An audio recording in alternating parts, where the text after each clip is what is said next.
Good afternoon. How are you today? Wonderful. We're here. Friends, colleagues, students, and fellow members of our beloved Howard University, welcome.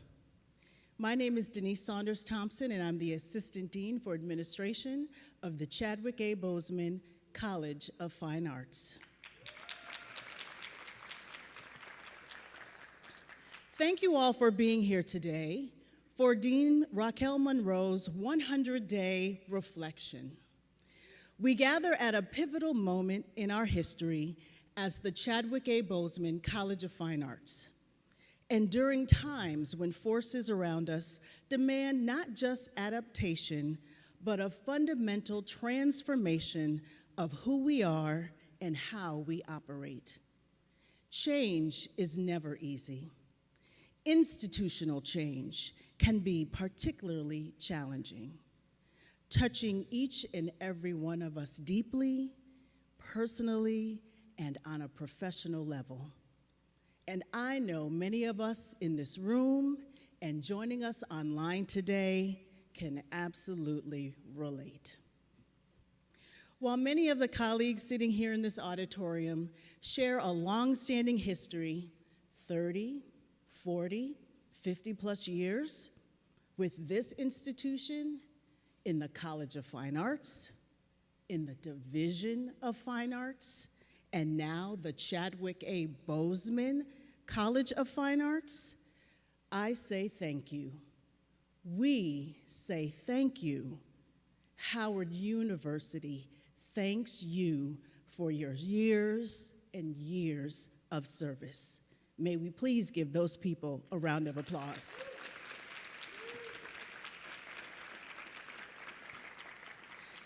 I proudly stand here today before you with over a 30-year history of Howard University as student, faculty, administrative staff, a second-generation alumna, and now a second tour of duty in this role as Assistant Dean for Administration.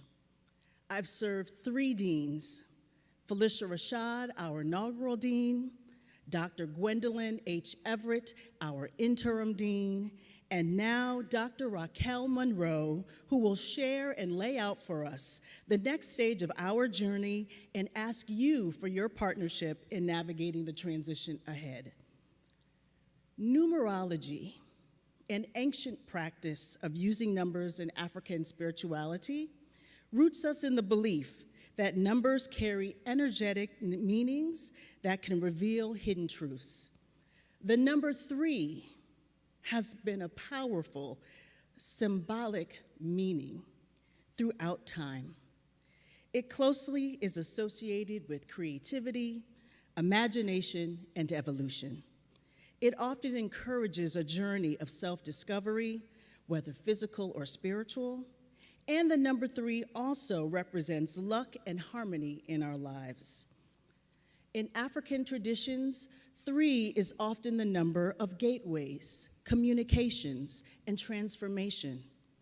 Seeing this number might be a prompt to complete something we've only started or to initiate the next phase of a creative process. It reminds us that expression is a sacred act.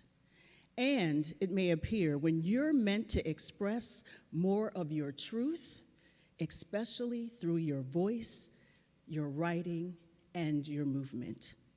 Raquel Monroe embodies these attributes. Voice. Her research and artistic practice engage African diasporic aesthetics and Black feminist performance praxis with a focus on performance as a vehicle for social change. Writing. Her scholarship has been featured in numerous respected journals and anthologies, including Dance Research Journal, Residence, the Journal of Sound and Culture, and the Journal of Pan-African Studies. And movement. An international performance artist, her creative work in film, performances, installations, and choreography is experienced through dance. Before joining Howard, Monroe served as Associate Dean of Graduate Education and Academic Affairs, as well as Professor of Theater and Dance in the College of Fine Arts at the University of Texas in Austin. At UT Austin, she managed a $9.1 million budget to support graduate education, research, and creative practice across 26 graduate programs, serving approximately 400 students. She previously held leadership positions at Columbia College Chicago, including Director of Academic Diversity, Equity, and Inclusion for Academic Personnel, and Chair of the Faculty Senate. She is a Black performance theory scholar whose academic and creative work bridges resource stewardship and cultural impact. Currently in our 4th year of reestablishment, Monroe joins the college in a time of completion and stability. And she has a history of building sustainability. While at UT Austin, she launched the Community Engagement and Public Practice Seed Grant and the COFA Co-Sponsorship Grant, collectively providing $100,000 annually to seed interdisciplinary collaborations between faculty and local and global partners. These initiatives not only strengthened university-community partnerships, but also expanded faculty success in securing external grants from organizations such as the Mellon Foundation, the National Endowment for the Arts, the National Endowment for the Humanities. Her academic leadership also centered community, mentorship, and well-being. She created the Write and Be Well series to provide dedicated space, time, and resources, including writing retreats and wellness support for faculty and graduate students. She also organized monthly gatherings to connect graduate students across disciplines, demonstrating her commitment to fostering inclusive, interdisciplinary communities of scholars and artists. In my current role as Assistant Dean, I see our college navigating a landscape that is evolving quickly and in ways that challenge long-standing practices. The models and routines that once supported our success have served us well, yet they may no longer be sufficient to carry us into the future with strength and resilience we must aspire to maintain. The environment around us is shifting, and it calls for us to reflect, adapt, and position ourselves for long-term vitality and mission fulfillment. This is not simply just a matter of adjusting our course. It is an opportunity to ensure that we remain responsive to the needs of our students and aligned with the future of arts education. Without thoughtful evolution, we risk falling out of step with the expectations and experiences our community deserves.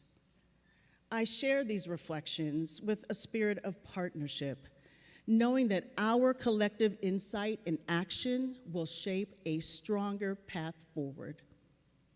The change we embark on is a bold step toward a future led by Dean Monroe, who will continue to advance the hiring and mentoring of diverse faculty and develop interdisciplinary curricula right here at Howard University.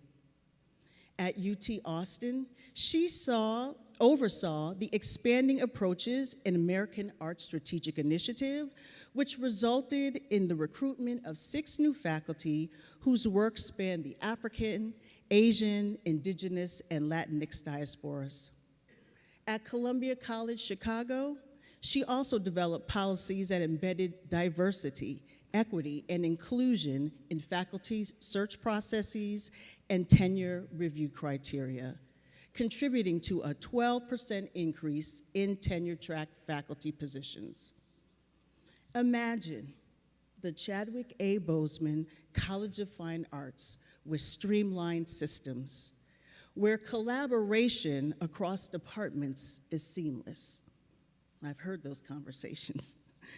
And where every member of our community feels empowered to contribute to our shared mission.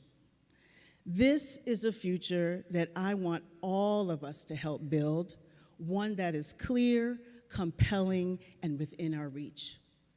Our vision is to be a leader in our field, a place where we work and what we do is more meaningful and impactful than ever before. So how do we get there, you ask? The transformation will be guided by a clear visionary and a plan led by Dean Monroe. We must show up fully aligned and engaged, demonstrating our commitment through action, not just words. Dean Raquel Monroe's leadership history has been marked by strategic growth, equity-driven faculty hiring, and the creation of innovative funding initiatives.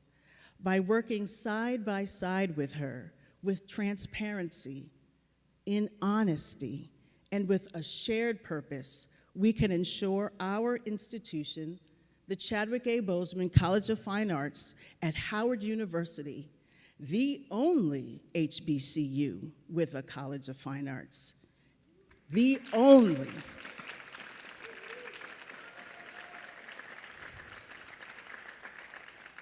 That we are strong, adaptable, and ready for whatever the future holds. My former mentor, Dr. Sherelle Berryman Johnson, founder of the Howard University Dance Program, had a voicemail greeting that I carry with me to this day because it resonates on so many levels. Life, like nature, has its seasonal changes, and it's the ability to work with all of its elements that gives each one its own beauty and essence of truth from within. We are all storytellers in this next chapter of this journey and our history. We are active participants in building a better future. Let us embrace this opportunity and shape it together. Now, if you are able, please stand. Everybody get up, please. Let's give our new dean of the Chadwick A. Boseman College of Fine Arts a warm bison welcome and a wonderful, wonderful round of applause. Please welcome to the stage Dean Raquel Monroe.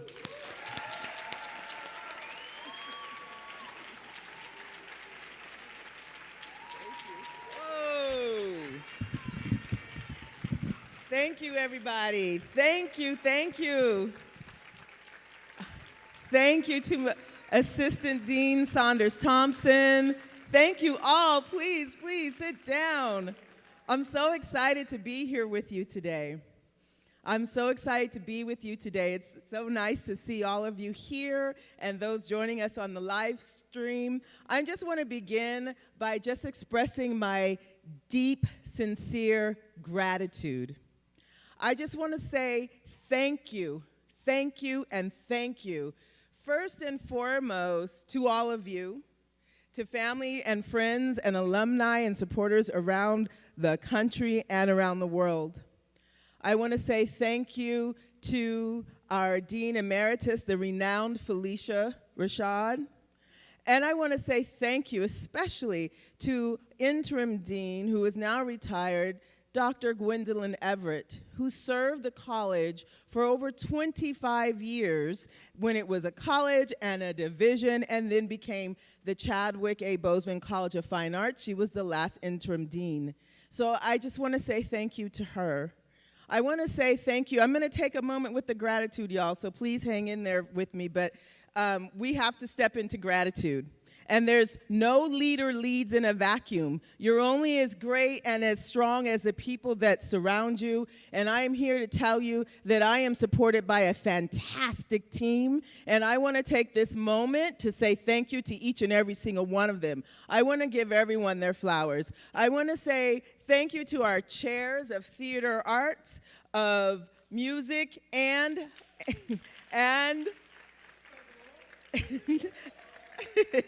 Chair of Theater Arts, Music, and our Department of Art. Thank you to Professor Raimi Badamoshi, Dr. Khalid Long, Professor Carol Dashel. Thank you all for your service as the chairs. I want to say thank you to Director Chancellor Mills of the Showtime Band. Yes, yes, yes, yes. I want to say thank you to the Showtime Bag, the Flashy Flags, and the Ooh La La dance team. Thank you to, I'm going to take a moment right here. First of all, let me just say, who are we? We are the College of Fine. And we are here at HU. Thank you. Just to remind the people in the back who we are, okay? But I want to say thank you. I want to pause because I had my first homecoming this year, and it was everything that I imagined it would be and so much more. But my favorite moment of I started at 9 a.m. and did everything. My favorite moment, and I'm a big football fan, and so I love that we won in the, nail-biting way that we won, because I like football. My favorite moment was the after party. And that was the tunnel, the after-hours party. The tunnel. How many of you got to see that tunnel or were a part of the tunnel? Yes, and if you were not, I'm going to invite you all and those watching at home to the next time you come to a Howard homecoming to stay for the after party. It doesn't happen at 1 a.m., so you don't have to be worried about having to, at my age, take a nap to get up to go and do stuff. But and what this tunnel is that at the end of homecoming, after the fifth quarter, when the bands have gone back and forth, the band comes over to Childers Hall, and they form a tunnel that invites the alumni of the Showtime Band, Flashy Flags, and Ooh La La dance teams, and our current members to navigate through a tunnel, doing what we like to say, their thug thizzle, getting it in. And I tell you right now, well, maybe everybody doesn't say thug thizzle. That's what I say because I'm from the West Coast. That it was, and I'm of a certain age, So that to me was the most incredible moment of the evening. And so I just invite you all next homecoming to stay after and come check it out, because that's when you get to see the artistry for real in motion, because they're doing it for the love and for each other. So I want to continue with my gratitude, but I just wanted to acknowledge that moment as an incredible moment for me of homecoming. I want to say thank you to Director Dominique Hendricks for holding it down for operations and events. I want to say thank you to my brother Chad Eric Smith, Director of Marketing and Communication. Now, Chad is getting a lot of applause because he's been here just maybe 2 or 3 weeks longer than me, and he has made us look good. Our stories are being told far and wide right now. People are engaging on our website and our social media accounts. So thank you to Director Chad Eric Smith. I want to say thank you to the Director of Student Success, who's helping the Center for Student Success, Director Tammy McCants. That is an example of students succeeding. And Tammy inspires the fashion, in case y'all don't know. So if you just check out Ms. McCants and know that we're all trying to keep up. I want to say thank you to the Director of Development, Tiana Williams, and the whole development and alumni relations team. They literally take my hand and usher me through crowds and whisper in my ear and prepare me for meeting and greeting folks. And I am so grateful for all of their support. I want to say thank you to Miss Odessa Scott. our facilities manager, who is with ease and grace, who has served the university for 50 years and is seeing us through our incredible renovation right now. Thank you to our co-directors of the Gallery of Art, Ms. Catherine Coney Ali and Dr. Raul Ferreira Balanquet. Thank you, thank you, thank you. I want to say thank you to my special assistants, Mrs. Tiara Hall, who is on maternity leave, taking care of her brand new baby, Roman, and Mrs. Markia Whitlock, who's standing in her stead, who's holding it down in her staff. Thank you to all of our faculty and staff. And I want to say a special thank you to Sonia, the woman who cleans our buildings. Sonia, gracias por saludarme con una sonrisa. Cada mañana te lo agradezco y gracias por todo. Que te vayas bien, señora. Gracias. And before I finish saying thank yous to my colleagues at the college, you know I have to give a special thank you to our Assistant Dean, Denise Saunders-Thompson. Yes, who has held it down, who has created the bones of this college and stood side by side now with 3 deans putting meat on the bones to ensure that we are able to grow stronger and stronger and brighter to truly be the torch that lights the path for Black arts throughout the diaspora. Thank you to our Assistant Dean, Denise Saunders-Thompson. Now, we are a college inside of an incredible university, inside of the Mecca, and I want to continue with my gratitude by saying thank you to my direct boss, Provost Anthony Wuto. This man always greets me with a smile and a laugh. He says, yes, Dean. Yeah, he answers my phone calls when I'm walking the dog at 8:30 or 7:30 in the morning, or if I call him at 8 p.m. at night, panicked, especially when I first got here and really didn't know what I was doing. I just want to say thank you to him for being that stalwart support that we all need. I want to say thank you to the deans of our colleges and schools around Howard University. They have been so incredibly supportive. They've served as mentors. They serve as, they listen, they offer support. And my ride or die right now is Dr. Kimberly Moffitt. She came in with me and she has been an incredible support. So I have community already forged here, and I want to say thank you to them. I want to say again thank you to Mr. Rivers and the Cramton team for your space and for this space and support and the idea to do this at all. Thank you for giving us the time and space to be able to have this conversation. And to alumni everywhere, the alumni friends and family here and around the world, again, I just say thank you. Now, allow me to reintroduce myself. My name is Raquel Monroe.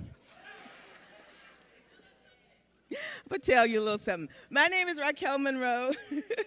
My name is Raquel Monroe, or Rocky, or Dr. Rock, or Dr. Monroe, and here it's Dean Monroe. But you know that I tell the students you can call me Doc Rock, that's right. And I love hearing it as we walk down the halls. You know, I don't need to say much more about myself because of that gracious introduction that A.D. Saunders-Thompson provided for me. She conjured up the spirit of Oya. Do y'all know Oya, the Orisha in Yoruba cosmology? Yes, she brought the winds of change up into this room, and if I wasn't in these heels, I would twirl around for you, but I'm not gonna fall and hurt myself in front of all the people here and the people watching now and in the future. I'm gonna stand right here and just say thank you for that. But I like to call myself, and some of you have heard me say this before, I am a desert flower with southern roots that blossoms in big cities. So what does that mean? Right, I was raised in the far-off desert of Phoenix, Arizona, right? But I am from King and Queen County, Virginia. My family, I want to just acknowledge my ancestors. I am a Monroe, I am a Muse, I am a Pollard, I am a Robinson, I am a Tyler. I hail from King and Queen County, Virginia, King William, Virginia, New Kent, Virginia. So those are my southern roots. And I blossom in big cities. I've lived in LA and Chicago and New York, and now I am so happy to return to my first home, the DMV. So I am grateful to be here. I'm an improviser by training. I'm a dance, like I said, I don't want to spend too much time talking about myself because AD did that for me very well. But I am an improviser, and I think that might be the reason why I feel at home here at the Mecca, at Howard University, at HU. Because improvisation provides the framework for Black life and survival. We know how to make $1 out of 15 cents. We know how to turn scraps into cuisine, right? We know how to get it done in a timely manner, and the time is when we get it done. That's the manner, right? So that's the framework. So I'm an improviser, and I feel very comfortable and confident in the incredible improvisational score and framework that is provided here at the Mecca. So I want to transition and say that now I'm going to direct my conversation directly to the students. And I want you to know that every single moment, every single second, every hour any of us spend thinking about our jobs is because of you all. You are worth it. You are worth it. You're worth every second. You're worth every hour. You're worth every minute. You're worth every minute of stress, every minute of joy. As a student here, you are worth it. We are here to serve you, and you are worth it. And I just want to be a little corny for a moment. Take a second, turn to your neighbor and say you're worth it. I know we like to use our cell phones. Now is your selfie moment. Now is your selfie moment. Go ahead and take out your phone if you want to. Take a picture of yourself and say, I'm worth it. You're worth it. You're worth it. And as I sit here thinking about and reflecting upon my first 100 days, this is my first time as an educator, my first time in over 20 years of being in academia that I am not teaching a class. The first time in over 20 years that I am not teaching a class. And what I've learned from that is that I need to be in front of you. I need to be teaching and learning with students. It is you. When I say iron sharpens iron, you are the iron that I need. And not being in front of you, I feel the difference in how I lead and think. It is you that introduces me to pop culture, because, honey, I don't know what's happening right now in popular culture without you. It is you that introduces me to fashion. It is you expressing your needs and desires that informs how I lead. So one of the things that I know I will do in the future is I intend to be back in the classroom. I intend to be in front of you more so that I can learn from you, because you inspire my creativity, my curiosity, my critical thinking, and that is exactly the type of curriculum that we need to build. We need to create curriculum that allows you all of you, to create the Afro futures that Ryan Coogler envisions and our Chadwick A. Boseman performed for us in Black Panther. That is the type of curriculum that we endeavor to create here. So let's get into it. We're going to think about what does that curriculum look like. Again, you all have heard me say before that our goal and what we do here at the Mecca, at the Chadwick A. Boseman College of Fine Arts, is we are the torch that illuminates the path for African diaspora arts wherever we are in the world. So I want us to first own that. I want curriculum. We're going to design curriculum, and we already have much of this in place. That's what's important, I think. a lot of what I'm talking about today, please know that the groundwork has already been laid. We're simply going to build onto what we have, and we're going to do this together. We want curriculum rooted in the African diaspora. Curriculum that draws from Black life as it manifests here in the DMV and in the US and across the globe. What does that look like? All we have to do is point to one of our many distinguished alumni as an example of what I'm already talking about in motion, and that is our alumnus from the Department of Art, Bosse Butler.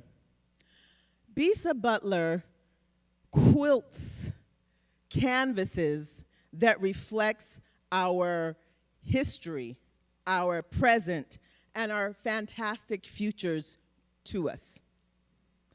Bosse Butler, and we had the pleasure of hosting her with our own Dr. Harvey from the Department of Art as we opened the Gordon Parks exhibit in the Howard Museum. Yes. How many of you got to see that? It was an incredible exhibit, and it was an incredible talk, and I fangirled. Yes, I did. I fangirled and had her sign a print that I have, because I want to just share a quick anecdote, if you don't mind. In 2022, Bosse Butler was installed at SAIC, the School of Arts in Chicago. We say SAIC in Chicago, so the School of the Art Institute in Chicago. She was installed there. I took my daughter, because I forgot to mention that I have a 13-year-old daughter who keeps my head on a swivel. Yes. So I may not be in front of students teaching, but I got a child at home who I'm learning plenty from every single solitary day. So I took my daughter to see the exhibit in 2022. So my child was probably 9 years old then, about to be 10.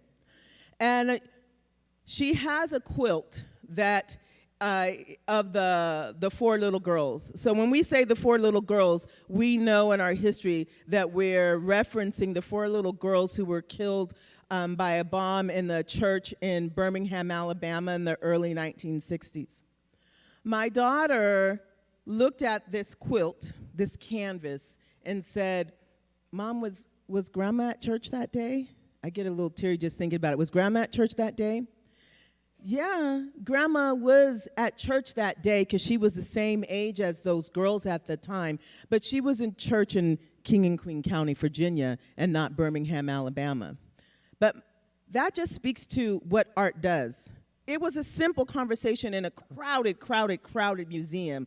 But my daughter looking at this and me telling her briefly the story and her making the connections of the significance of that moment and the ramifications it could have had on our family had Grandma been at church that day in Birmingham, Alabama. That speaks to the power of art, that is so simple in its beauty and in its messaging. So we want to think about curriculum that inspires artists like Bosse Butler, who describes herself as a seamstress. So that means she's working in fashion that we have here in fashion studies, and she's creating canvases that reflect paintings that we have here in our Department of Art as well.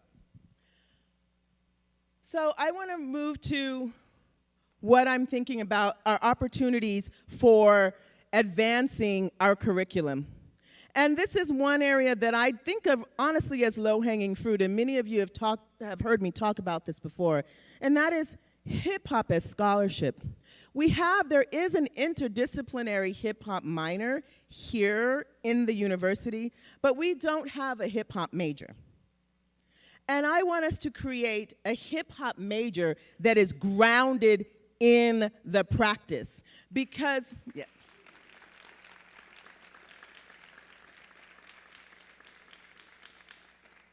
Many of you that are familiar with hip-hop studies exist in academia around the country and probably in the world.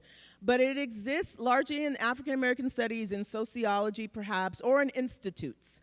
And it is about the important study of the social, political, cultural, historical impact hip-hop has had in the world and continues to have in the world. There are very few programs in which the study of hip hop is grounded in the practice. We are ripe to do that because through our Department of Dance, we can offer classes in tutting, popping, locking, breaking, weave, I'm waving, that's what I was trying to get to.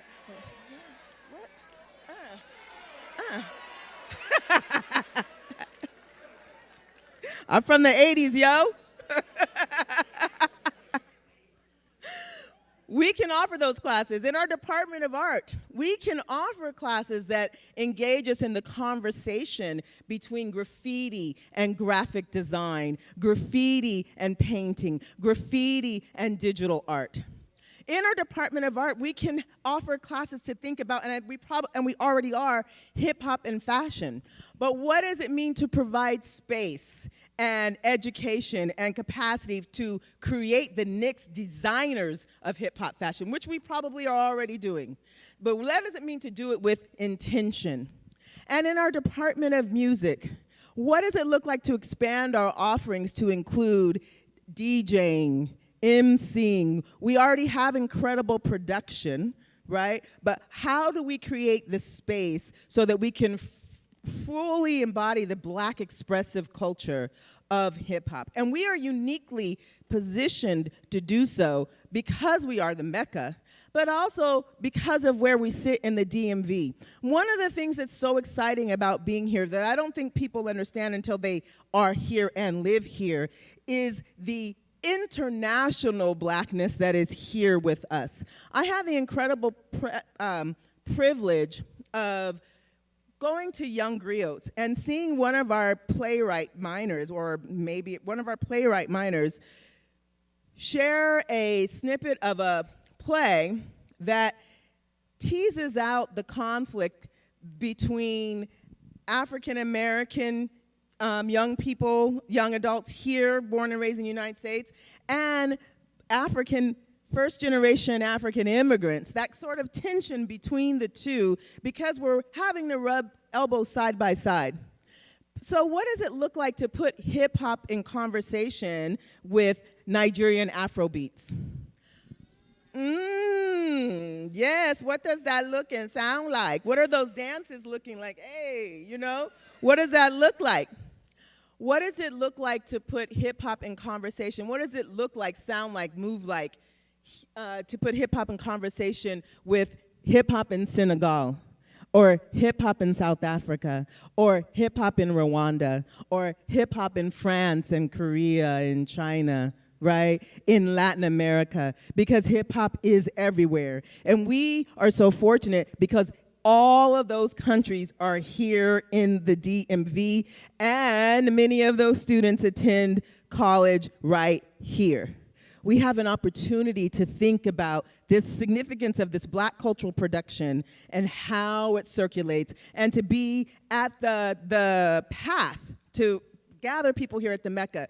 So I just want to say that if Doechii is listening, if Queen Latifah is listening, if Dougie Fresh, KRS-One, Chuck D, Questlove, and The Roots, the DOC, who was already here with us, as well as Dougie Fresh, who I wish I was here when he was here, I want to just let them all know the doors of the college are open. Please come step through with us and help us build this incredible program of our hip-hop major. I also just want to spend a little time now and thinking about technology. It's another area of the curriculum that we can expand upon. But before I talk about that, I want to return to hip-hop, because I just want to, again, talk about how the path is already laid. Because hip-hop theater, Chadwick Boseman penned Deep Azure and A Rhyme Deferred as hip-hop theater in the 90s, and then it was performed again here in 2025 in the spring. We already are in motion where hip-hop is concerned. We are just simply continuing building upon that legacy. And this weekend, there is a hip-hop conference here on campus, and we're engaged in it. And this is going to help me talk about technology in hip-hop, technology and AI, because we want to create technologies that enhance our humanity, that enhance our potential as creatives, that aids us in solving world problems, right? That is what technology can do. And I just want to take a moment to pause and just shout out one of our own, and that is Professor Jacoby DuBose. Yep, in our Department of Art. This weekend, in conjunction with the hip hop conference, Professor DuBose is hosting a hackathon. Are you all familiar with hackathons? I'm sure many of you are. A hackathon gathers industry professionals, invites them to campus to work directly with students under a time pressure to use technology to address particular issues, and to also create. So we have a hackathon happening on our campus this weekend. So we're already engaged in that technology. So we want to embrace technology as collaborative partner, and we want to use AI beyond helping us to write our papers.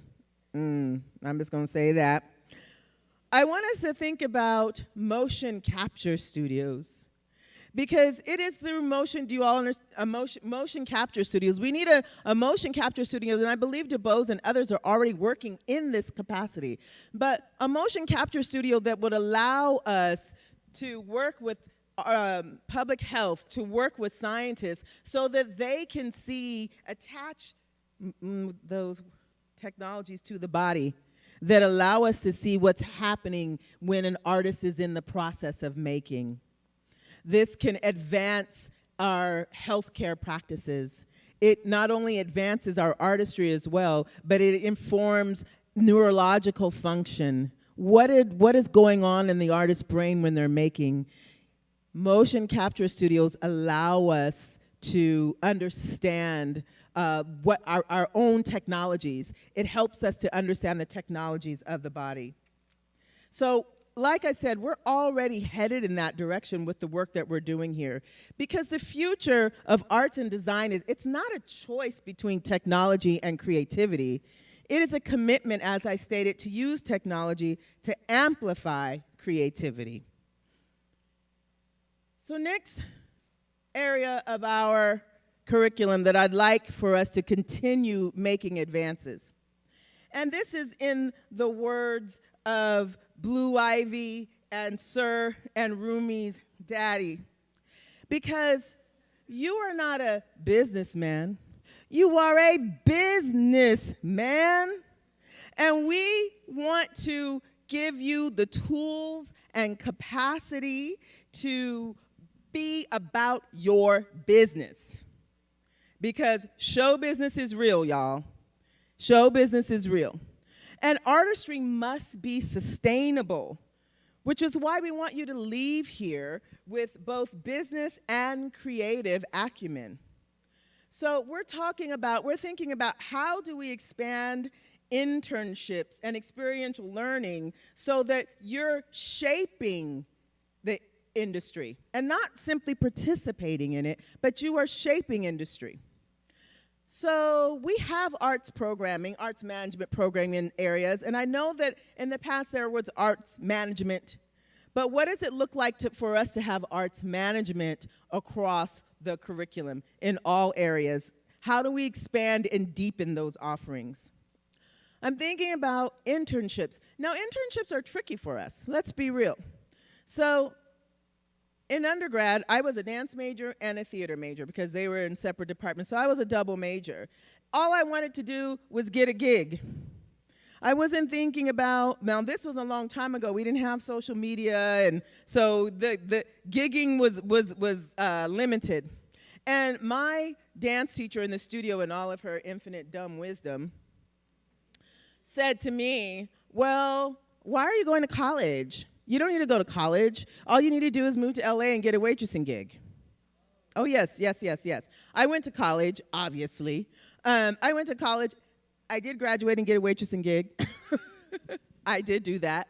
But what if someone had planted a different seed for me? What if there are other avenues? What if someone told me that I have transferable skills that I have learned in my dance classroom, in my theater classroom, in scene making, in design? What if someone else had whispered that to me and showed me the path? I would have different ideas about how I go about living my life as a creative forever and ever, amen, right? So we're thinking about, what does it mean to have internships for creative artists? What does that actually look like for us? And experiential learning. And let's be clear, teaching is a part of these creative economies. And we're very fortunate because we have a teaching certification program in our Department of Music. And this year's DC Teacher of the Year is our alum, Christopher O.J. Alberts, who was also a member of the Showtime Marching Band, was named the 2026 DC Teacher of the Year. Yes. That is big news. And the Teacher of the Year from 2025, Jasmine Townsend, was also a graduate of our program, of our Theater Arts Administration program, and she was Teacher of the Year for 2025. So we're already turning out incredible, transformative educators. What would it look like to offer teaching certifications? What are the viability of teaching certifications in theater, in dance, and in art, as we have in music? I'm actually meeting with the Dean of the School of Education tomorrow to talk about what type of collaborations do we need to put in place such that we might be able to offer teaching certifications in these other areas. Yes. Would any of you are interested in teaching in the school systems? Yes, okay. The audience can't see, but there are plenty of hands waved. And so we're going to look into that because, again, these are nothing that I'm saying is necessarily new. It's opportunities for us to expand on who we are and what we offer. Now I am going to switch us to something new. And it is a new initiative that we are going to bring to the college. And that is Black Arts Design and Global Engagement Initiative. Black Arts Design and Global Engagement. The acronym spells out BADGE, which is not really sexy at all. So if anyone could think of a better way of saying badge, I don't know. But it is BADGE. What is this, though? Let's talk about it. Black Arts Design and Global Engagement will gather artists, scholars, organizers, organizations, activists, policymakers, gather them, bring them here to the Mecca where we are able to think about, research, and center art making, art writing, producing in helping us move through and think through and create through how to solve the problems facing communities throughout the diaspora. What are the methodologies and techniques and things that artists make, write about, do, think about? How do they advance our desire to end world hunger? What is the relationship between arts and how do we use arts to engage in conversations in the discourse around poverty, about climate justice, about reproductive rights? What is the role of arts and artists in this process? And do know that we're not trying, I'm not reinventing the wheel. Artists are already engaged in this. We are simply creating a space to invite them here to the Mecca to gather together from around the globe to discuss and to make and to think and create. That is what the research center would allow us to do. So I would like a research center, but we know space is coveted, and so until we have an actual space for a center, we're going to go ahead and get started in the spring, next semester with a badge lecture series. And that we're inviting Onye Ozuzu here to the Mecca, to the Chadwick A. Boseman College of Fine Arts. And Onye is a renowned dance artist and choreographer, an international dance artist and choreographer. She is currently a professor of dance at the University of Florida, where she also served as the Dean of the College of Arts at University of Florida and the Dean of the School of Fine and Performing Arts at Columbia College Chicago. She is an extraordinary force. She's worked for several years on a piece that premiered at Bates Dance Festival called Space Carcasses. And it's an interdisciplinary performance piece that she worked with artists throughout from Nigeria and France and the US, creating the work in Florida, Georgia, France, Nigeria, and Cape Verde. And it engages live music and sound, live video, and of course, movement. So it truly is an interdisciplinary, international collaboration that really speaks across all of our disciplines and demonstrates research in motion and what it is when you're able to work with artists who speak different languages, who've lived different lives in different parts of the world, what you're able to create together. This particular piece allows us to think about ruins, about the environment in those different spaces that I've named. So Onye will join us here in the fall, in the spring, and I am so looking forward to sharing her work with you all. Another thing that Badge will offer us is an opportunity to incubate artists and scholars in our space. So we'll provide opportunity for artists and scholars to work together to develop work with our faculty, our staff, our students, not only in the College of Fine Arts, but across the university. Because research centers serve the entire university and the communities. So that is what Badge will do. And I am looking forward to growing this idea with you all. I'm looking forward to gathering artists, scholars, like I said, organizations here. And again, to reiterate, it's not reinventing the wheel. It's shining a light and supporting work that's happening and bringing the leading thought makers and cultural producers to our campus so that we have collective action.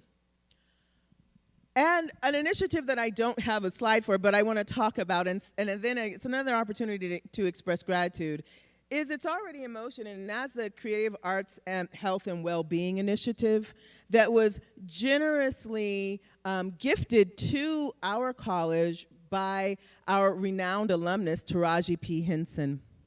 So through the Creative Arts Health and Well-Being Initiative, we're going to grow that initiative and collaborate with our colleagues at the School of Medicine, at Public Health, or wherever our colleagues around the university exist who are interested in working with the College of Fine Arts. And I'm here to tell you they are plentiful because they are already reaching out to us. And I am so grateful because as soon as I arrived, people were hitting me up saying, let's get together. They have ideas in the law school, in public health, in physical therapy, all around the university. So we're going to expand on that initiative. And so now let's take a moment. I have to say, I'm used to pausing and talking to the audience and getting back and forth because of all the years in the classroom. So I feel like I'm speeding through things, so I'm going to slow down a little bit. Just a little. Let's talk about what's happening in COFA. I just first want to thank President Frederick again, because I know that it was under his leadership that we transformed from being a division of fine arts to becoming the Chadwick A. Boseman College of Fine Arts. And so I'm grateful for that. And as you all know, particularly since this audience is comprised largely of students, faculty, and staff, that we are feeling the loving, growing pains of a renovation. And so thank you for moving with ease and grace through this moment, The third floor, the Department of Music, looks incredible. The second floor, we are moving back in for the Department of Art. The first, yes, I know, they're like, yay.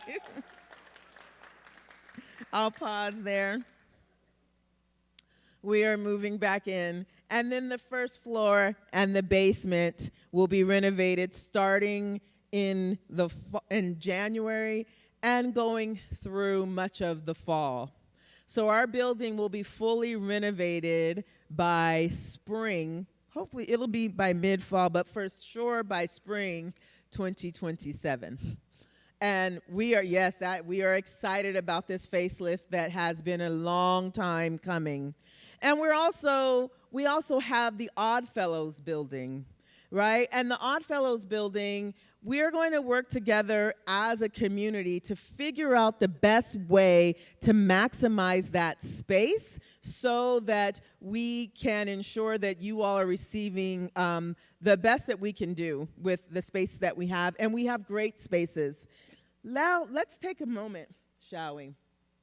I just want you to take a moment to vision the spaces that are about to come to us. What might those spaces look like? Because for all that I've articulated and all that we already do, we're bursting at our creative seams. And we are very fortunate that President Frederick did articulate a desire for additional space for our college. Let's vision together, because when two or more are gathered, let's vision together what that might look like. Let's talk about our needs, right? We need at least 3 more dance studios.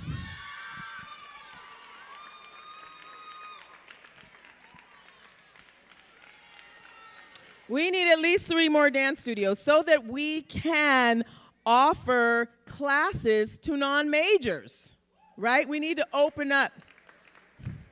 We need additional studios for fashion. Right, a studio for more machines so that we can expand our fashion studies offering.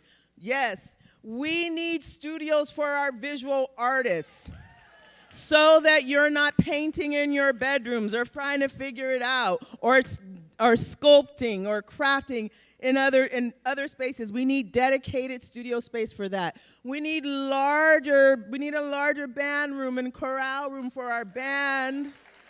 Yes. And our chorale so that they could grow into their full potential. We need state-of-the-art recording studios and production studios. Yes, we know all that we need, so I just invite you all to please hold that vision and know that it is coming. It is coming. So now let's talk a little bit more about what is happening at the Chadwick A. Boseman College of Fine Arts. Because we've spent some time visioning, imagining what is to come, and because we've all envisioned it, this large space with tons of studios for all that we do here, right? You all are holding it there, knowing that it is in motion because we are speaking it into existence with the support of our university as well. What's happening right now? Bison at Basel, December 3rd through 7th, where the whole world convenes in Miami, and it serves as a platform for our students to sell their art. It's in its 4th year, and you can see on the screen here that it invites you to go to the website where, should you want to buy a VIP package, just know that that package supports our students who are going to Art Basel. It supports their flight, their room. It supports the safe shipping of their art to the space. Right? It's going to support scholarships that we're able to offer. It supports the college and the vision that I've laid out for you. And if you buy a VIP package, you will receive a print of our own student, Jaslyn Rainey.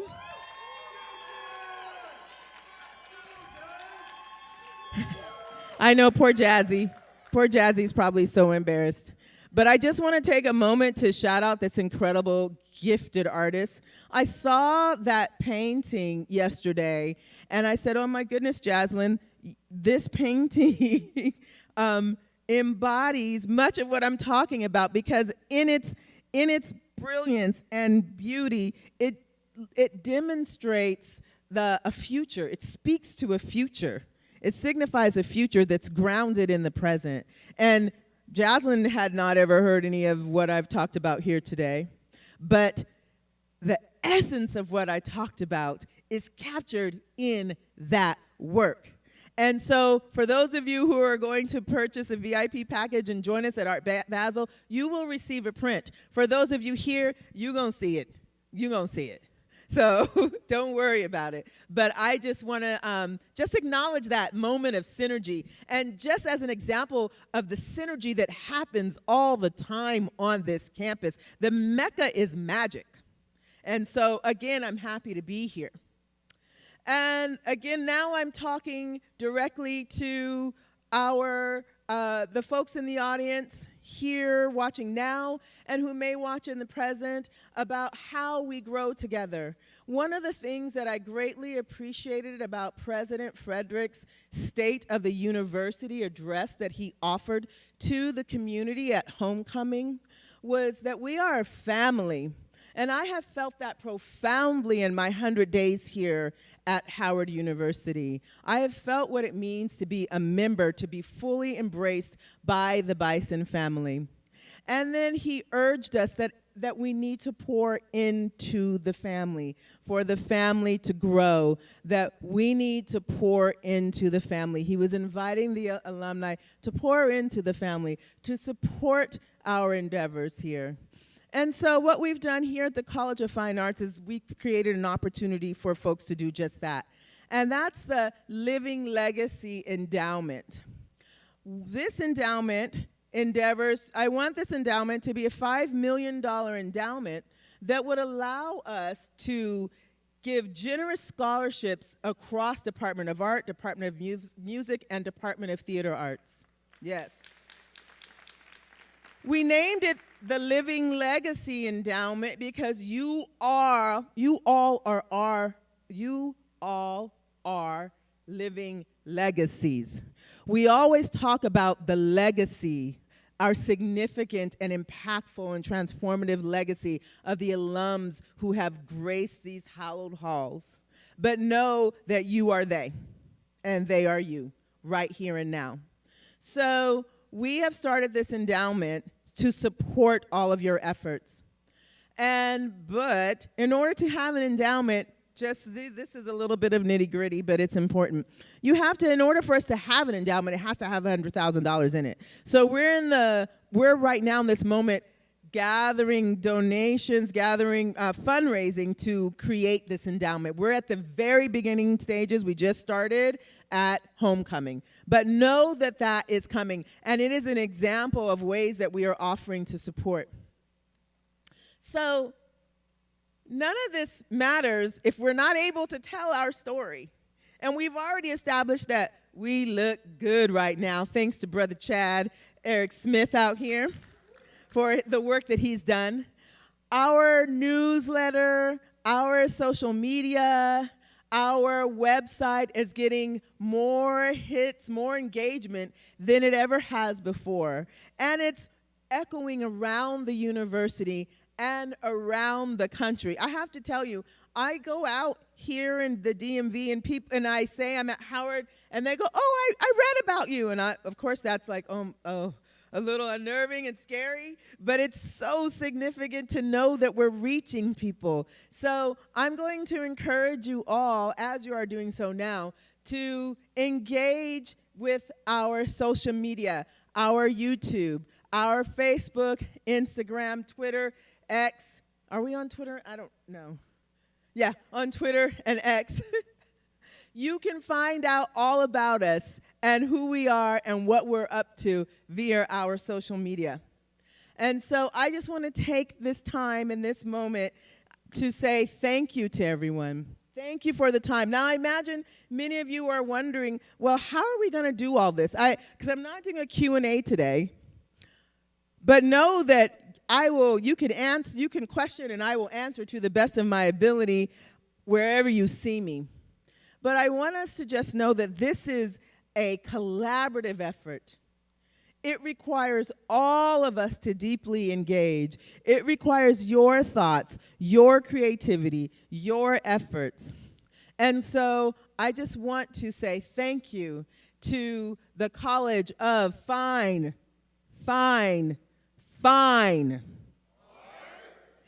At HU. Thank you all. Have a fantastic rest of your day.